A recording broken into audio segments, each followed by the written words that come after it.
When it comes to the death penalty, Texas doesn't play around. It's the most execution-active state in the U.S., with over 500 lives ended by lethal injection since the death penalty was reinstated in 1976. But behind every execution is a deeper story, one filled with pain, horror, sometimes remorse, and often chilling final words. Today, we're not just counting numbers.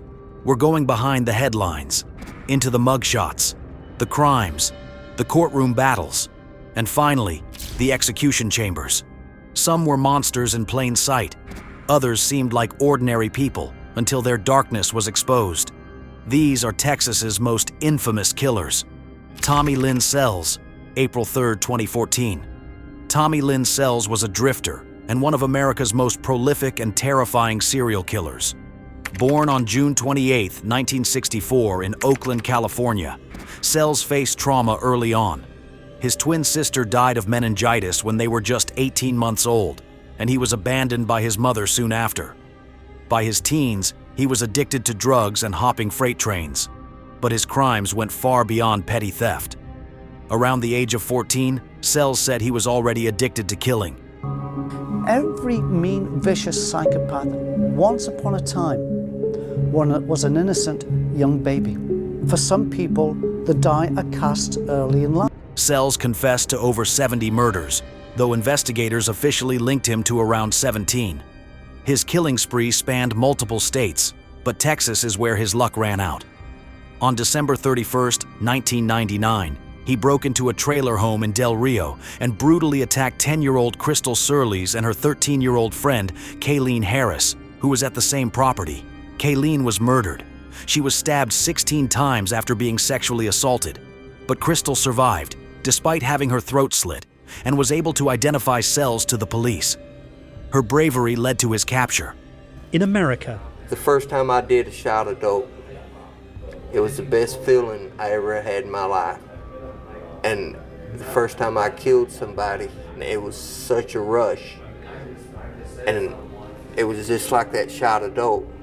Every time I did it, it was that rush again. During questioning, Sells casually confessed to dozens of murders. His level of detail shocked investigators. He remembered faces, dates, and brutal methods.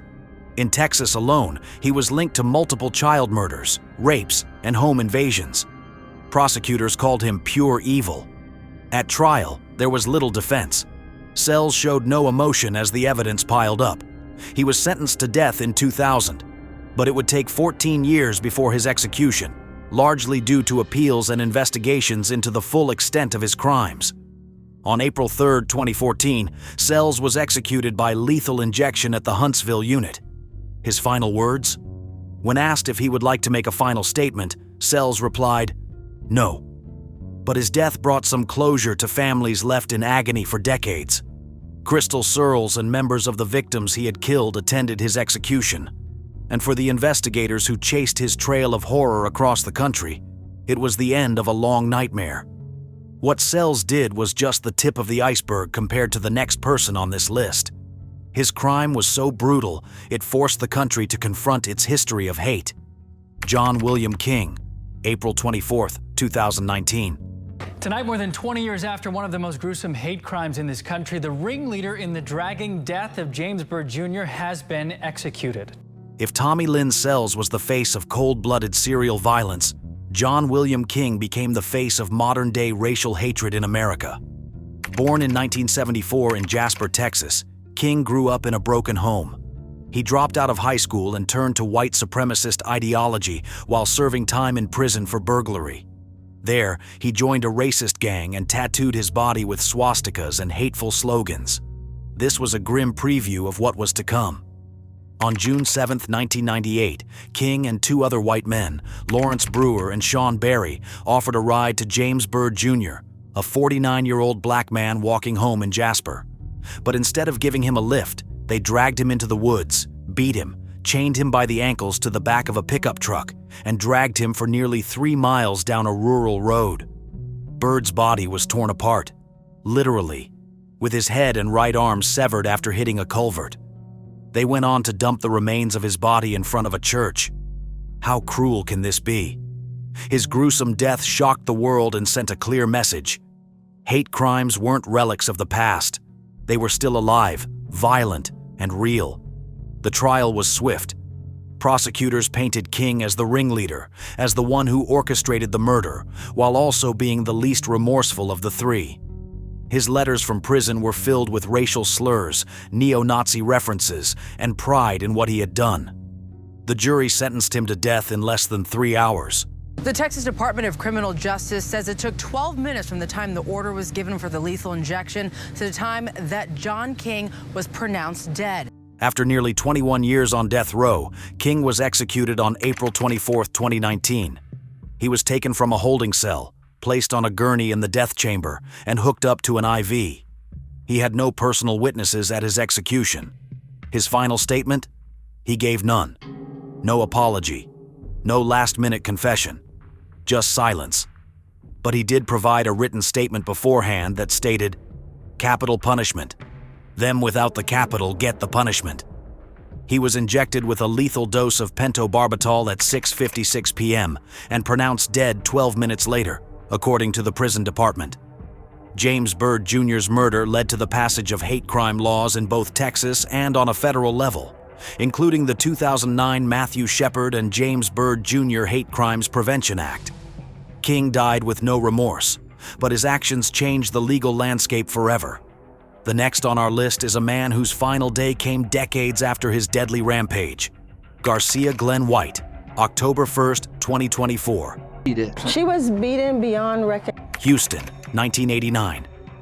What seemed like a routine welfare check turned into a crime scene soaked in horror. 3 bodies, 2 teenage girls and their mother, lay lifeless in their apartment. Stab wounds covered their bodies. The community was shaken, and for years the case remained cold, just like the heart of their murderer. The victims were a 38-year-old jobless widow, Benita Edwards, and her twin 16-year-old daughters, Burnett and Annette. Benita's house was used as a crack house, and White, who was a drug addict, was a frequent visitor. On November 30th, White went to the apartment intending to use drugs and make out with Benita, but became angry when his advances were refused. He then pulled out a knife and stabbed her multiple times, alarming her 2 daughters. He then went to the bedroom, where he sexually assaulted Annette before stabbing her in the chest and slashing her throat, then proceeding to the bathroom, where he did the same with Burnett. The brutality of the attack stunned even veteran homicide detectives. It wasn't just murder, it was rage in its full effect. You see, the police identified White as a friend of the family. They would later describe him as someone who inserted himself into the investigation, offering sympathy and asking questions. But in 1995, his facade cracked. He confessed in vivid detail to entering the family's apartment, raping one of the girls, and stabbing all 3 to death when they resisted.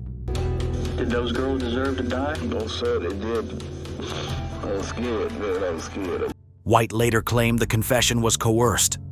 Over the years, his legal team argued that he suffered from intellectual disabilities and had a limited understanding of his rights. But prosecutors stood firm, pointing to the consistency of his confession, the physical evidence, and his familiarity with the apartment. He was convicted and sentenced to death in July 1996. But it would take 28 years before that sentence was carried out. Multiple appeals were filed, including claims that White had a low IQ and couldn't fully grasp his legal proceedings. Courts didn't agree. On October 1, 2024, Garcia Glenn White was executed by lethal injection. I apologize, and I pray that you can find peace, comfort, and closure in your heart for the wrong I have done and the pain I have caused you, and anybody else I've caused pain to, White said as he was strapped to the execution table, apologizing to some of his victims' family members. I'm sorry for all the pain I have caused. And just when you think you've heard it all, the next case involves fire, a gas can, and an elderly woman begging for her life inside a burning store. What drove this killer to commit one of Texas's most shocking crimes? Continue watching to find out. Matthew Lee Johnson, May 20th, 2025. Garland, Texas, May 2012. The sun had barely risen when flames engulfed the Valero gas station on Broadway Boulevard. Inside was 76-year-old Nancy Harris, who was a beloved grandmother, retired teacher, and church volunteer, burning alive behind the counter. The attack was so shocking, so senseless, that it left an entire community in stunned disbelief. The man responsible? Matthew Lee Johnson, a career criminal with a long rap sheet and nothing left to lose. Johnson entered the store early that morning, intending to rob it. But something twisted happened during the holdup. After demanding money from the register, he doused Nancy Harris in lighter fluid, lit a match, and set her on fire. Witnesses saw him calmly walking out as the store erupted in flames. Nancy clung to life for 5 days in a hospital burn unit. Despite unbearable pain, she managed to give a partial account of what happened. Her final words to her family? "I forgive him." According to the court's account?